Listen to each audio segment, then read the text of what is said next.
Assalamualaikum warahmatullahi wabarakatuh.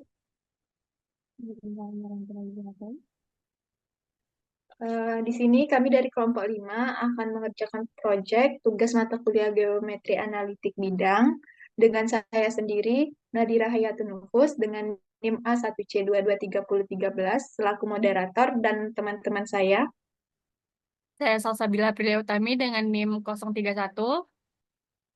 Dan yang berbasis Matupang dengan 68037. Di sini kami akan membuat proyek tentang materi titik kuasa.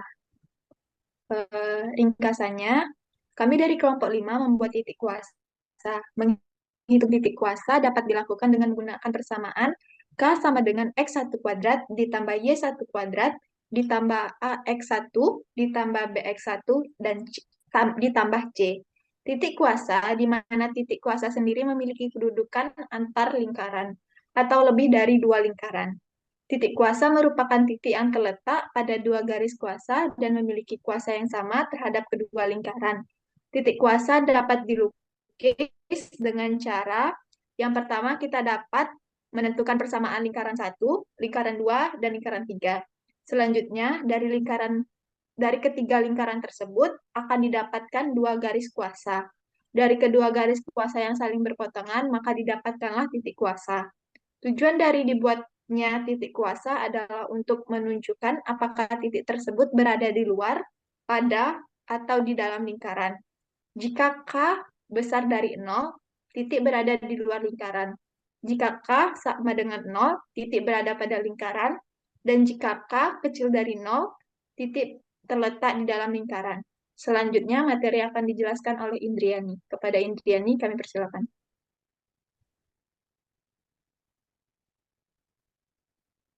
Selanjutnya tujuan. Di sini tujuannya untuk menunjukkan secara visual bahwa yang pertama, garis yang mempunyai kuasa sama terhadap dua lingkaran. Tujuan yang kedua, titik yang mempunyai kuasa sama terhadap dua lingkaran. Selanjutnya, konsep-konsep terkait. Konsep yang terkait materi yang dibahas adalah yang pertama lingkaran, kedua garis, ketiga titik pusat lingkaran, dan keempat garis kuasa. Selanjutnya, aplikasi yang kami gunakan adalah GeoGebra.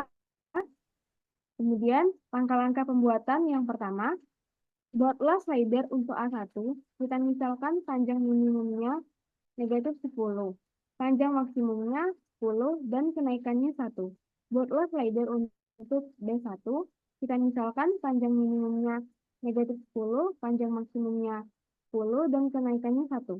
Yang ketiga, buatlah slider untuk R1 sebagai jari-jari lingkaran. Kita misalkan panjang minimumnya 1, panjang maksimumnya 5, dan kenaikannya 1. Yang keempat, buatlah slider untuk A2. Kita misalkan panjang minimumnya negatif 10, panjang maksimumnya 10, dan kenaikannya 10. Yang kelima, buatlah slider untuk B2. Kita misalkan panjang minimumnya negatif 10, panjang maksimumnya 10, dan kenaikannya 1. Yang keenam, buatlah slider untuk R2 sebagai jari-jari lingkaran. Kita misalkan panjang minimumnya 1, panjang maksimumnya 5, dan kenaikannya 1. Yang ketujuh, buatlah slider untuk A3. Kita misalkan panjang minimumnya negatif 10, panjang maksimumnya 10, dan kenaikannya 1. Kedelapan, buatlah slider untuk B3. Kita misalkan panjang minimumnya negatif 10, panjang maksimumnya 10, dan kenaikannya 1. Yang kesembilan, buatlah slider untuk R3 sebagai jari-jari lingkaran. Kita misalkan panjang minimumnya 1, panjang maksimumnya 5, dan kenaikannya 1. Yang ke-10, masukkan persamaan lingkaran, yaitu L1 sama dengan X dikurang A1 kuadrat, ditambah Y ditambah B dikurang B1 kuadrat sama dengan R1 kuadrat. Maka didapatkanlah sebuah lingkaran. Langkah yang ke-11, dari sebuah lingkaran L1 tersebut, maka kita dapat menentukan titik pusat lingkarannya, yaitu 2, 4. Yang ke-12, masukkan persamaan lingkaran, yaitu L2 sama dengan X dikurang A2 kuadrat, ditambah Y dikurang B2 kuadrat, sama dengan R2 kuadrat. Maka didapatkanlah sebuah lingkaran. Dari sebuah lingkaran L2 tersebut, maka kita dapat menentukan titik pusat lingkarannya, yaitu negatif 2, 1. Yang ke-14, masukkan persamaan lingkaran, yaitu L3 sama dengan X dikurang A3 kuadrat, ditambah Y dikurang B3 kuadrat sama dengan R3 kuadrat. Maka didapatkanlah sebuah lingkaran. 15, dari sebuah lingkaran L3 tersebut, maka kita dapat menentukan titik pusat lingkarannya, yaitu 7, 1. Yang ke-16, hubungkan titik pusat L1, L2, dan L3. 17, tentukan dua titik yang memotong L1 dan L3 sehingga didapat titik D dan titik E. Selanjutnya, tentukan dua titik yang memotong L2 dan L3 sehingga didapat titik F dan titik G. Kemudian, hubungkan titik D dan titik E sehingga didapat garis kuasa I. Kemudian kita hubungkan titik F dan titik G sehingga didapat garis kuasa J. Dari garis kuasa I dan garis kuasa J didapatkan titik potong yang memotong kedua garis tersebut yang dinamakan titik kuasa H. Selanjutnya saya kembalikan ke moderator. Terima kasih kepada Indriani. Untuk penjelasan selanjutnya akan dijelaskan oleh Salsabila. Pada Salsabila dipersilakan. Baiklah, selanjutnya saya akan menjelaskan visualisasi dari GeoGebra-nya.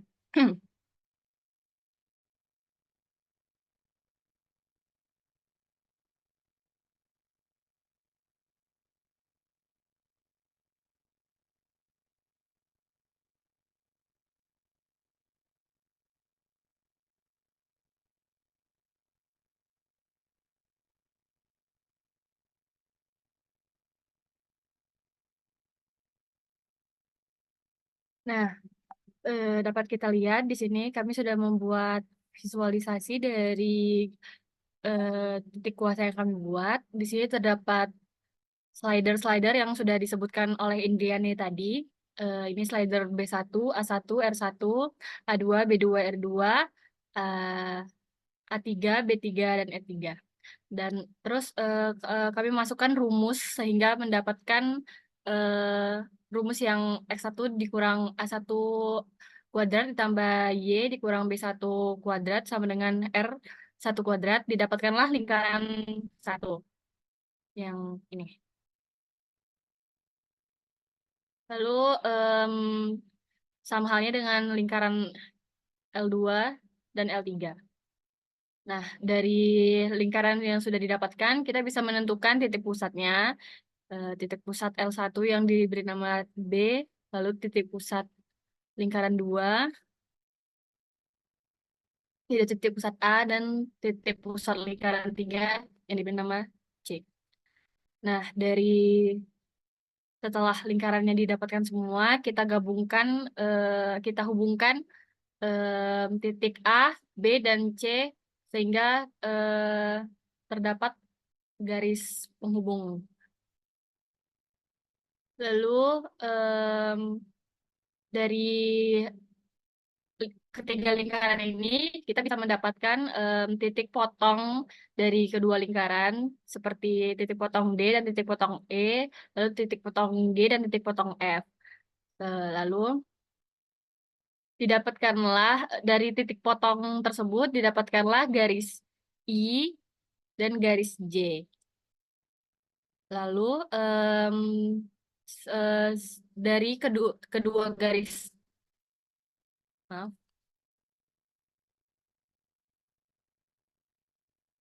Nah, dari kedua garis titik kuasa I dan titik kuasa J yang berpotongan tadi, kita dapatkanlah titik kuasa H.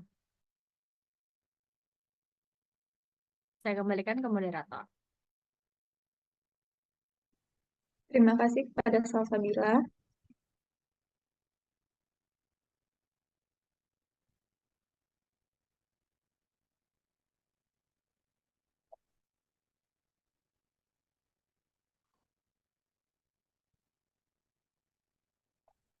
Di sini saya akan membacakan kesimpulan dari proyek yang kami buat.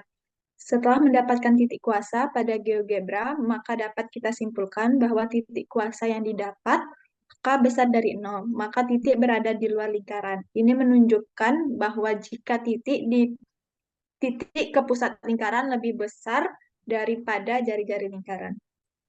Mungkin sekian presentasi hasil dari proyek kelompok kami.